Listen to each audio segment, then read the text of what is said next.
¿Qué es una heterotopía? Como su nombre indica, heterotopía es el lugar de los otros.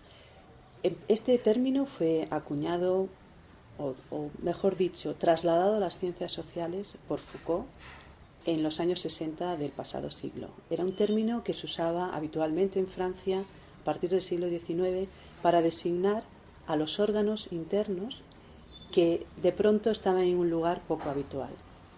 Entonces, para Foucault era un concepto que ya existía para definir lugares extraños o lugares que estaban inesperadamente desplazados del lugar donde se esperaba encontrarlos.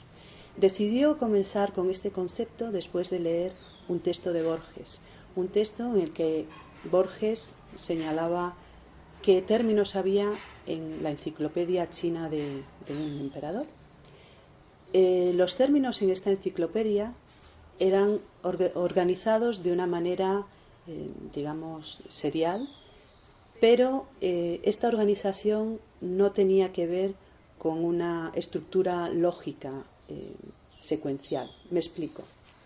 Los animales que existían en la enciclopedia china del emperador podían ser A, pintados con un pincel finísimo; B, animales que tuvieran 4 patas; C, animales que hubieran sido pensados por alguien, etc. Es decir, era solamente la propia organización de las categorías la que le daba una coherencia lógica a aspectos que aparentemente no la tenían y que hasta el momento en que Foucault empezó a pensarlo en términos de ciencias sociales parecía que solamente podía ser posible en el mundo de la poesía, ¿no? Sin embargo, Foucault lo que hace para definir este concepto es pensar que los heterotopías son lugares reales en los que se justaponen espacios que son incompatibles en apariencia, ¿no?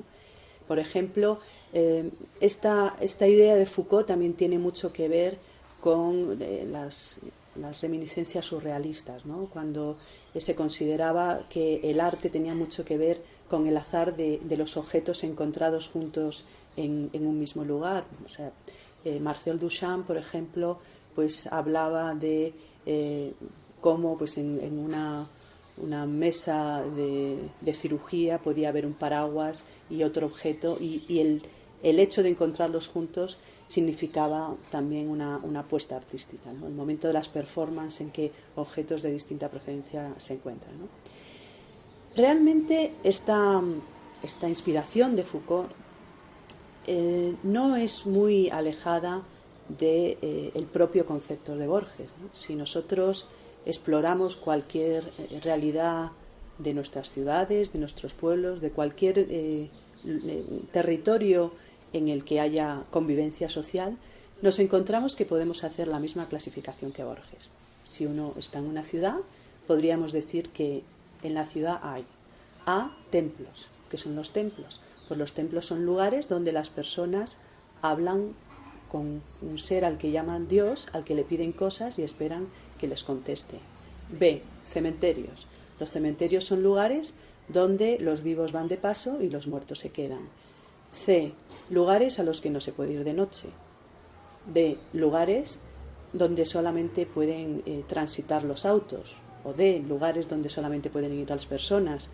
O E, hay museos, que son lugares en los que se entran y hay colecciones en las que se reviven ideas, conceptos de una manera organizada, pero completamente aislada del resto de la vida social. Podríamos seguir haciendo una enumeración de este tipo de espacios, hablando de las escuelas, hablando de los organismos administrativos, en fin, hablando de casi cualquier enumeración. Con esto yo me separo un poco de la idea de Foucault. O sea, para Foucault hay que darse cuenta que él tampoco tuvo mucho tiempo para desarrollar esta idea de heterotopía. Él apuntó algunos aspectos, lo retomó más tarde, pero digamos que su función fue abrir, como en tantos otros aspectos en los que Foucault es un pionero para casi todos los estudios que tienen que ver con poder o con cuerpo, ¿no? Pues para Foucault, sobre todo, el trabajo que realizó muy interesante Foucault en relación pues, a su historia de la locura, a su historia de la clínica, es detectar esos espacios en los que la sociedad ya ha pensado como para localizar la otredad, o sea, los espacios generados conscientemente por las propias sociedades para recluir a sus personas, a sus locos, recluir a los centros penitenciarios, por ejemplo, a las personas que están al margen de lo que se considera moralmente correcto, a los muertos, a las personas que han dejado de vivir. Es decir, o sea, él se ocupa sobre todo de aquellas institucionalizaciones de la heterotopía, ¿no? Y eso, desde luego, es importante y sigue existiendo, ¿no?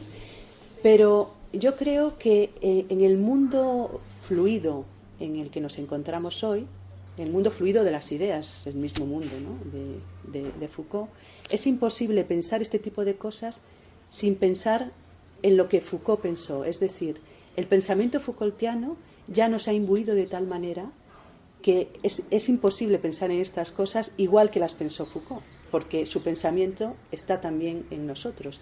Y, por ejemplo,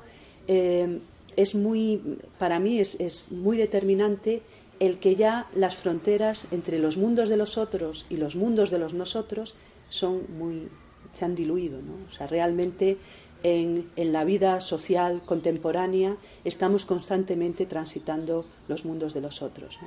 Sería más que, o mi planteamiento, ¿no?, lo que yo podría aportar a este asunto, me parece que es tanto más interesante hablar de espacios institucionalizados para la otredad, como hablar de que ningún espacio es en sí mismo una heterotopía, es una heterotopía para alguien. Pongo un ejemplo. Una tienda donde se vendan Rolls Royce de alta gama es un lugar que es el espacio de los otros para alguien que no tenga dinero, o para alguien que de pronto ni siquiera pueda pasar por el vidrio porque se considere que no tiene suficiente prestancia social como para que le permitan la entrada. Hay muchas personas que nunca entrarían en un lugar donde se vendiera este tipo de autos porque eso no es para ellos. Para ellos es una heterotopía. Sin embargo, para personas que comúnmente transitan en estos autos, que tienen recursos económicos para entrar, simplemente es uno más de los lugares de venta, uno más de los lugares suyos, ¿no? ¿Qué pasa cuando, por un golpe de la fortuna, alguien enriquece o alguien empobrece?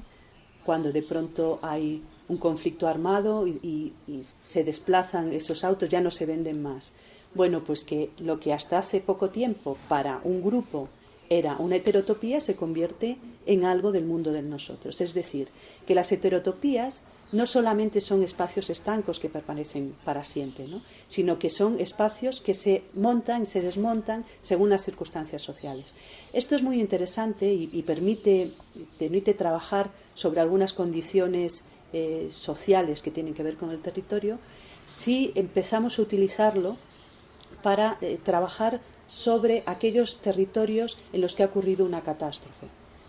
Por ejemplo, si estamos trabajando en una zona en la que un campo sembrado, un campo arado, pues, que forma parte de los modos de producción normales de una comunidad, se convierte en el escenario de una masacre o se convierte en un lugar en el que ha ocurrido un terremoto, ¿no? Ese sitio que formaba parte de lo cotidiano se convierte de pronto en un lugar en el que el dolor es predominante. Por lo tanto, es posible que en un corto periodo de tiempo lo común se haga extraño, lo común se haga siniestro, como decía como decía Freud, ¿no? El mundo de lo siniestro, que es aquello que es cercano y de pronto se te vuelve distante, ¿no? Y haya que trabajar, o sea, las sociedades tienen que trabajar de una manera, en este caso, sacralizadora o utilizando todos los mecanismos sociales que sea necesario para volver a retransformar ese territorio que se ha convertido en una heterotopía en un lugar del nosotros, ¿no? Esto, por ejemplo, puede ser analizado de una manera bastante si no sencilla, bastante obvia, si lo aplicamos a una... o sea, por ejemplo, el análisis que podríamos hacer en el caso de la ciudad de Madrid en torno al monumento que se realizó después de la matanza del 11 de marzo, la matanza del 11M, una matanza que fue propiciada por, digamos, el movimiento de terrorismo internacional de Al-Qaeda, ¿no? En este caso, fue un atentado que se produjo en una estación de tren que es uno de los principales nudos de comunicación de la ciudad de Madrid, ¿no? Como la irrupción de la muerte en ese espacio hizo que un lugar que era, como decía, un lugar de tránsito fluido entre distintas ciudades de España, incluso pues fuera de España, se convirtiera de pronto en un santuario. Entonces, en un momento así, digamos que socialmente hay que tomar una decisión.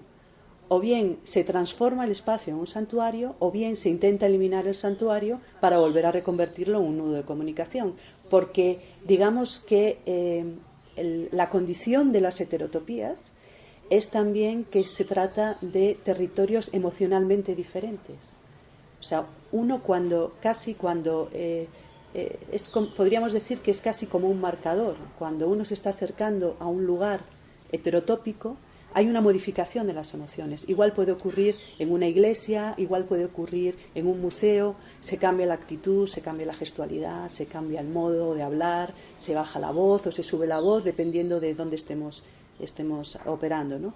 Entonces, el tipo de actitudes o el tipo de sentimientos, de emociones que en ese momento generaba una estación, la estación de Atocha, eran completamente incompatibles con el tipo de gestualidad, de función, etcétera, que tenía una estación de tren. Entonces hubo una inversión, digamos, institucional y social muy fuerte en intentar de alguna manera convertir ese espacio en la narrativa sobre el espacio y hacer un monumento que, si bien cumpliera con el derecho de memoria, no estuviera haciendo una relación o una clara con el acto, con el hecho que habría ocurrido. Se convirtió en un monumento aséptico que recordaba, pero que no estorbaba a la idea y a la función principal de de un centro de comunicación, ¿no? Esto es, en algunos casos, fácil o institucionalmente posible, esta especie como de transformación de los espacios heterotópicos, y en otros momentos es claramente imposible. ¿Por qué?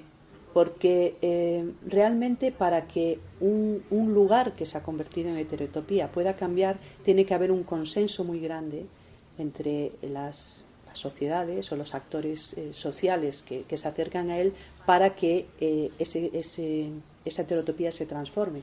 En el caso de la ciudad de Madrid, todos los grupos querían de alguna manera que ese espacio volviera a convertirse en un lugar de paso. Pero eso no resulta igual en aquellos lugares donde hay un conflicto de memoria, ¿no? Pensemos, por ejemplo, en un lugar donde ha habido una batalla. O sea, no es igual ese lugar, ese territorio que configura la memoria para los vencedores que para los vencidos. Para los vencedores, un lugar donde ha habido una batalla, pues puede ser un lugar que les permite mantener una hegemonía y por lo tanto se convierte en un signo de referencia, se monumentaliza, etcétera, etcétera. Para los vencidos es un lugar de ignominia que intentan borrar de su cabeza. Por eso, en la lucha por la memoria, sobre todo en sociedades que han sufrido conflictos armados, estos lugares, las heterotopías, se convierten también en lugares, en campos, digamos, de fricción entre distintas vivencias en torno a los hechos, ¿no? Las luchas de la memoria son también luchas de poner unos monumentos y quitar otros, de dónde se encuentra la placa y qué se pone en esa placa, ¿no? Y por eso, entre otras cosas, pensar en la sociedad y en su vinculación territorial utilizando la heterotopía resulta muy útil, ¿no? Porque permite detectar todos aquellos espacios de tensión social, ¿no? Entonces, utilizando la heterotopía como una herramienta, de alguna manera estamos percibiendo la multiplicidad de sentido que existen en los mismos territorios y sabiendo o pudiendo analizarla de una manera, digamos, conjunta, ¿no? Si pensamos, como se decía al principio, que cada una de las ciudades son lugares en los que hay como una especie de puzzle de heterotopías, eso nos permite también estudiar de una manera interna cada una de estas piezas del puzzle. Pensemos, por ejemplo, en los guetos de las ciudades, pensemos también en las comunidades cercadas, pensemos en las urbanizaciones. Casi todos estos espacios se van combinando con lugares de transición entre ellos, de tal manera que en los espacios de nosotros y los espacios de los otros se van reconfigurando a medida que las personas tienen ascensos sociales, se mueven de barrios, etcétera, etcétera, ¿no? Yo creo que la heterotopía es una condición del mundo moderno, no solamente es un concepto de carácter territorial, y me parece que explorarla y utilizarla como una herramienta metodológica es muy útil para pensar la complejidad del mundo social.